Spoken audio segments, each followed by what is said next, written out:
Ikimasu. Hey guys, Andy here, Tokeny Andy. I just got back from a festival at a town nearby. It was a lot of fun. I had a few drinks, so this should be interesting. But Come to Japan Dan is already here. Check him out if you haven't yet and you're watching this. He's trying to bring someone to Japan for free, so that's pretty cool. So today I want to go over some negative conjugations for Japanese verbs. Not some. I want to go over negative conjugations for verbs. So let's just check. Can you guys hear me? I'll wait and see if that comes up in chat. Of course.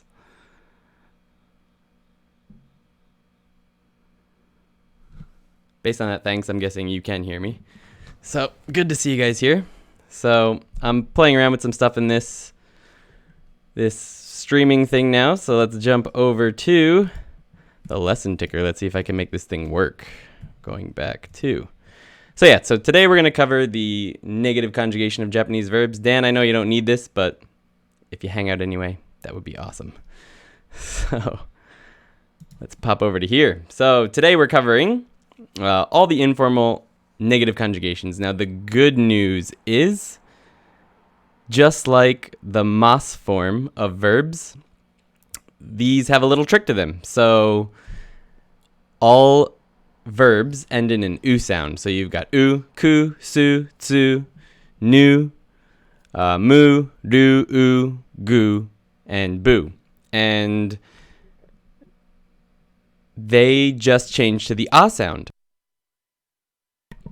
when you turn them into their negative. So ku becomes ka, and then you add nai. Su becomes sa, and then you add nai. Tsu becomes ta, and you add nai, and so on and so forth.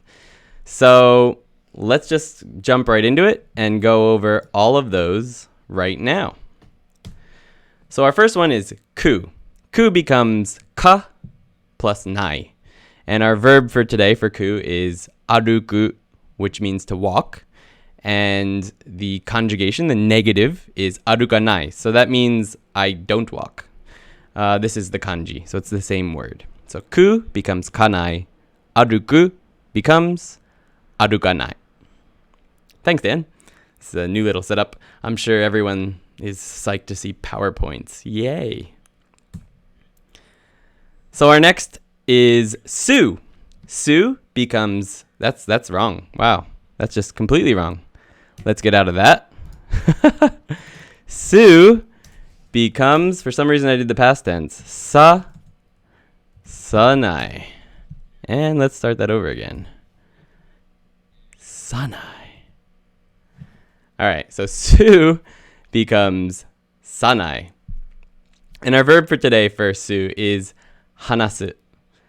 And wow, I did the past tense for this whole thing. That's slightly embarrassing. I was in a rush. So hanasu becomes hanasanai. There we go. I think we got this now. So hanasu means to speak. So to speak to someone. Hanasu. Hanasanai means to not speak with someone. So, or to not speak at all. This is, of course, just the kanji. So that's all fixed now. Whew. So su becomes sa, nai. Hanasu, hanasanai. Not speak. Next we jump to tsu. Tsu, it sounds a little different, but the a sound of tsu is ta. So tsu becomes ta plus nai. So tanai. Our verb for tsu today is going to be tatsu, which means to stand. So to not stand would be tatanai. Tatanai. Here is the kanji for that. Tatanai. So you can see that the part where there would be a kanji, in this case ta, will never change. It's just the last hiragana or whatever, the last sound that has the u attached to it. So tatsu becomes ta, tanai. Moving on to nu. Nu becomes na. And then you add nai, so nanai. Now, I've talked about this a few times before, but there are only two nu verbs. Shinu, which is to die, and inu, which can also be to die. It can be a few other things, but it's literally never used in modern Japanese. So the only new verb you will ever use is shinu, which is to die. And to not die, which I hope you don't do today or anytime soon, is shinanai. Shinanai. So here's the kanji for shinu and shinanai. So jumping right on to mu. Mu, the ah sound would be ma for that hiragana. So mu becomes ma plus nai. Manai.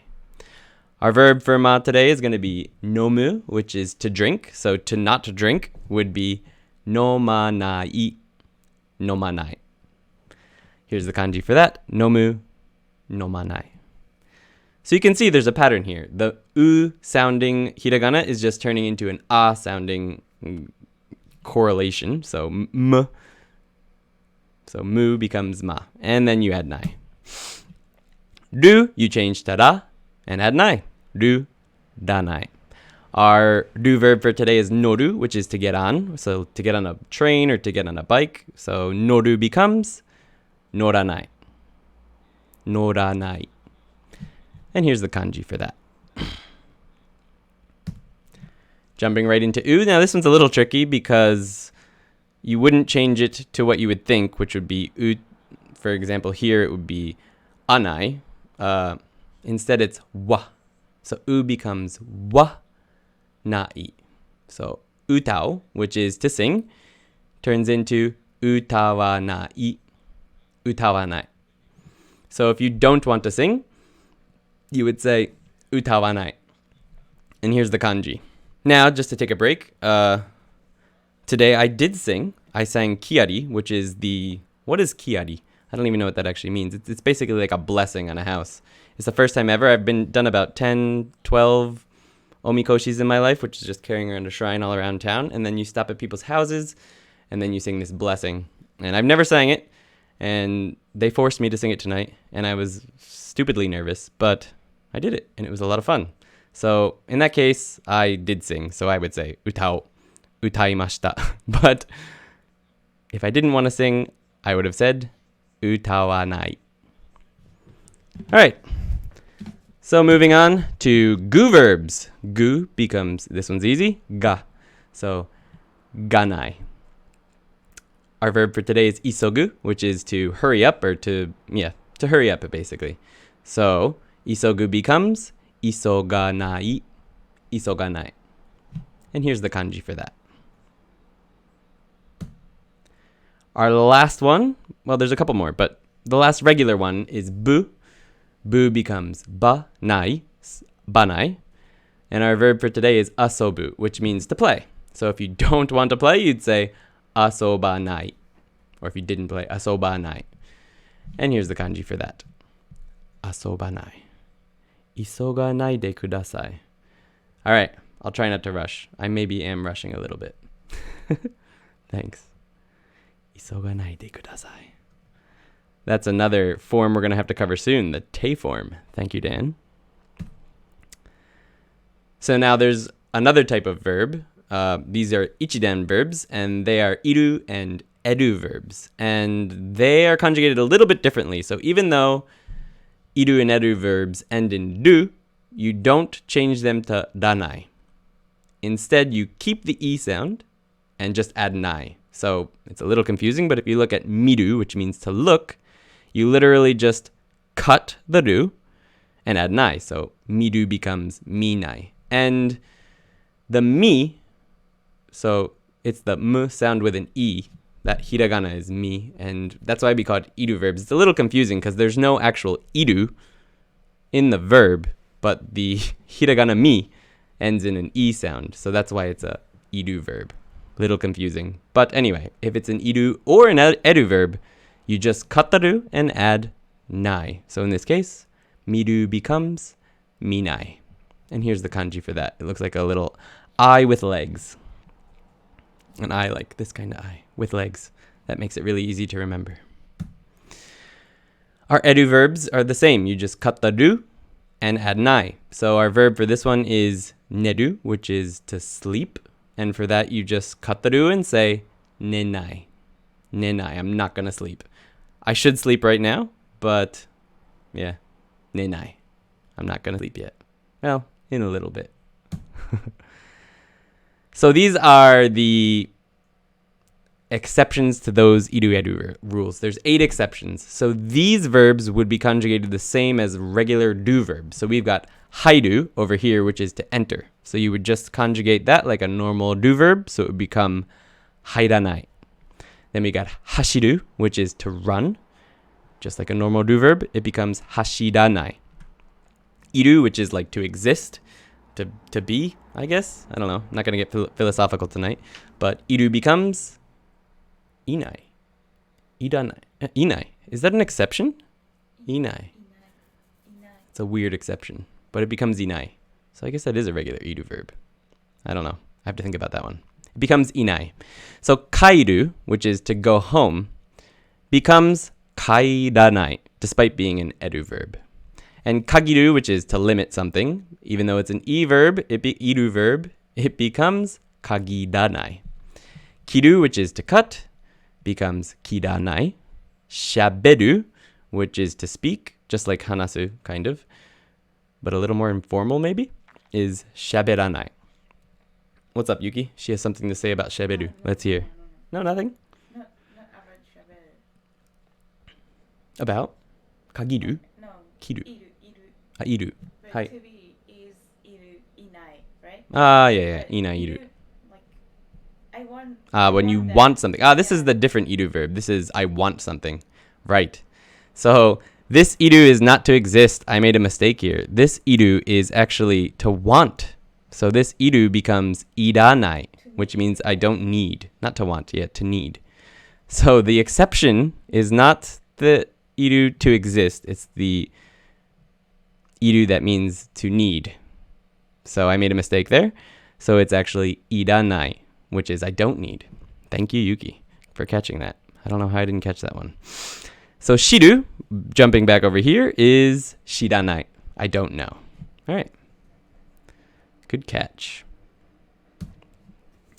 There's only 2 irregular verbs in Japanese, which is really nice. It's not like Spanish and a bunch of other ones that have about, I don't even remember, way too many, way too much to memorize. There's only 2 irregulars. Those are kuru, which means to come, and suru, which means to do.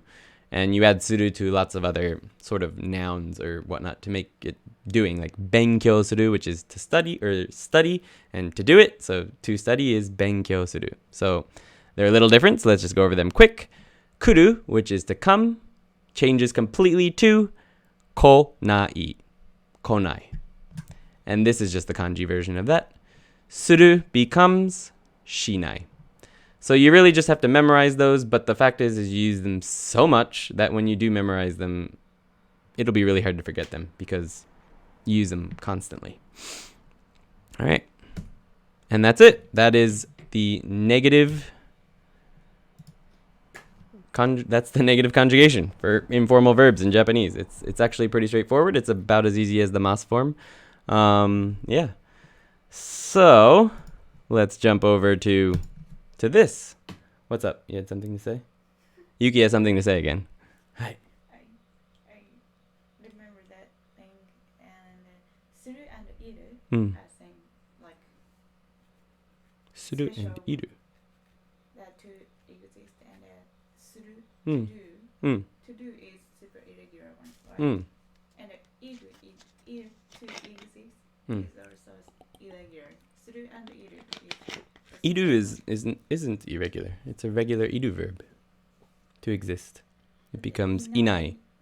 Miru mitai. Miru wa minai ni naru. De iru wa inai. だから普通の iru verb. Huh.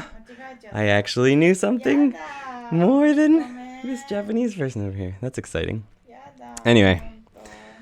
So, I imagine you don't really have any questions, Dan.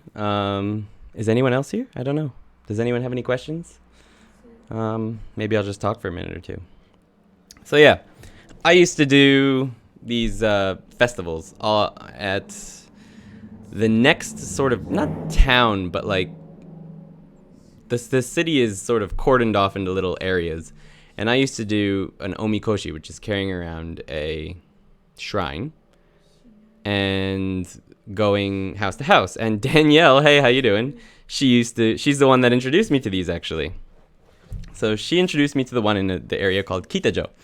And I did that for years. And so I did that for years, and then last spring, this past spring, I did it again, and all the people that I knew who did it, all the older guys, they had all sort of retired. They'd quit doing it. So it changed a lot, and it wasn't quite the same feeling. So I was a little disappointed at the time. But Yuki started a job, and she got invited to a much bigger jinja, which is a shrine. And we did the omikoshi last month. If you follow me on Twitter, which please you do that if you don't already, you know that I did this giant shrine. It was 1.5 tons. That's how heavy this thing was. I thought I was going to die. My shoulders still hurt. And this was last Monday. But basically, we went to that omikoshi, and we basically were automatically signed up for, I don't know, 5 or 6 more? Something like that. Basically every weekend until winter begins. So next Saturday we go to another town, then the following week we have something, then there's our own town, which is the following week. Anyway, it's going to be a fun fall. Festivals are awesome. If you've never done them, if you've never done an omikoshi in your area, do that, because it's a lot of fun. But also, if you want to keep your weekends, maybe don't do it. I don't know. That's that's up to you. But yeah, it's a very good workout. The one tonight was actually extremely tiny. It was cute. What Yuki didn't tell anyone that was doing it is that there was only 2 people on her side for most of the thing. So like her and like one other dude were carrying the whole other side. I'm over here with 4 people on my side, and I'm like, man, this thing is so light compared to the 1.5 ton one I did last week. And she was over there dying, apparently. But, I mean, in my humble opinion, she should have told someone. Somebody would have gone and helped them. But anyway, it was a lot of fun. And I got to do my first kiari, which was really neat. And Yuki took a video of that, so I'm going to put that on Twitter as soon as I finish with this stream. So, Danielle Dan, thanks for hanging out. I think I'm going to make this a regular thing on Sunday nights, because I'm always home on Sunday night. Well, I wasn't tonight, but anyway. I do plan on doing this pretty much every Sunday. Maybe a quick grammar lesson and then a little story or something. I don't know. And if anyone has any questions, I'll be here for that. So yeah. So thanks for hanging out. Yuki says she's sorry that she made a mistake. And that's fine. That was fun. She's very embarrassed. But that's okay. You want to say hi quick? Hi. There you go. All right. So that's it for tonight. Happy Sunday. I don't know if you guys have work tomorrow. If you do, I'm very sorry for you. I also do. So nothing you can do about that. Yeah. So come back next time. There's a new it's not silly. It's a futon tutorial that Danielle knows Leanne, needed for her lodge, because apparently people, they don't know where the hole in the sheet goes on the futons. And to be honest, the first time I saw one of the sheets, I had no idea what to do with it either. So I thought it was a decent idea. And the votes on Twitter have basically, voted for the next video being Nagashi Somen. So I worked on that most of the morning and afternoon. And it's about halfway done. It's going to be a pretty long video, but it's going to be cool. Yeah. So looking forward to that. So stick around. Subscribe if you haven't. Follow me on Twitter. And yeah. Thanks a lot. This has been Tokini Andy. And I will see you guys next time if you don't have any questions. All right. Thanks a lot. Bye-bye.